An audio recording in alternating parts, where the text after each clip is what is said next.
It's probably time to stop calling people who believe in UFOs crackpots after the recent revelation that there's actually a Pentagon task force looking into them. One astrophysicist who has worked for the Pentagon's UFO program since 2007 told the New York Times that he gave a classified briefing to a Defense Department agency about retrievals from, quote, off-world vehicles not made on this Earth.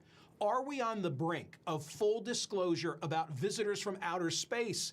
Joining me now is Chris Mellon. He served as Deputy Assistant Secretary of Defense for Intelligence during the Bill Clinton and George W. Bush administrations. He also co-hosts Unidentified, Inside America's UFO Investigation on the History Channel. So, Chris, I sense that there has been a sea change recently in the way in which these reports are being carried and covered. What accounts for it? What has gone on recently?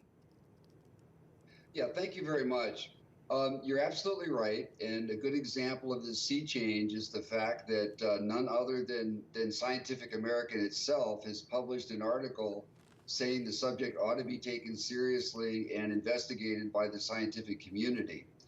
I think this change is largely primarily a result of the fact that the Defense Department and the Navy themselves have stood up and publicly acknowledged that this phenomenon is real, that this is happening, that our Navy pilots are encountering these vehicles. And so that imparts a credibility that simply did not exist prior to that time. I was quoting Eric Davis. I know you're familiar with his work when I read that New York Times paragraph a moment ago. Do you believe that there are objects in our possession, broadly defined our possession, that are from something other than this Earth? What I will say about that is that I think that assertion should be taken seriously. I'm aware I know Eric very well. I understand his arguments. I was present at his briefings on the Hill, and he tried to provide some leads for them to follow to enable them potentially to confirm this. It is an issue that should be taken seriously. In fact, curiously, President Trump himself on Father's Day indicated on air while being filmed that he did have classified information about Roswell, New Mexico, which is, as most people know, is the legendary site of an alleged crash of a UFO. And when asked by his son about declassifying it, he said, "I'll have to think about it." I don't know what there is about Roswell that could be classified or interesting other than that one particular issue. So there is a lot of new press and new information coming forward. And again, as I said, I think this is a topic that the oversight committees should take seriously and investigate.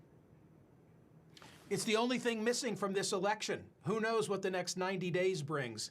This is a global issue. This is not Right. This is not a United States issue. Are there other countries that have taken a lead in the exploration of this subject?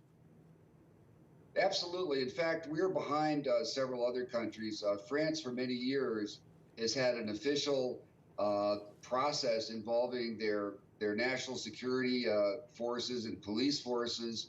Every year they examine a number of cases and bring in outside scientists.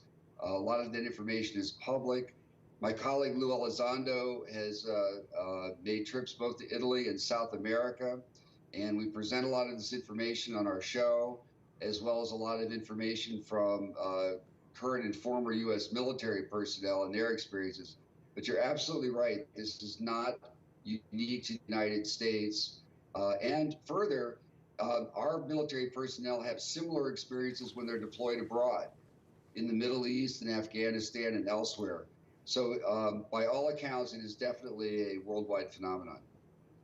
A final question. Can technology alone account for what you and I are discussing? It occurs to me that by day, I make my living by speaking on Sirius XM, and my voice is bouncing across the United States on a satellite. I assume right now this conversation is doing likewise. There's a lot of stuff up in the atmosphere that didn't used to be there. Can that be an explanation, or is that too simplistic? I do believe it's too simplistic. And the reason I say that is because in some of these cases, we have information from multiple radar systems, infrared systems, multiple naval personnel on the ground and in the air. And we're tracking these objects, performing maneuvers that clearly indicate they're under intelligent control. They're responding to our aircraft, they're out maneuvering them, and they're doing things that are far beyond any capability we possess.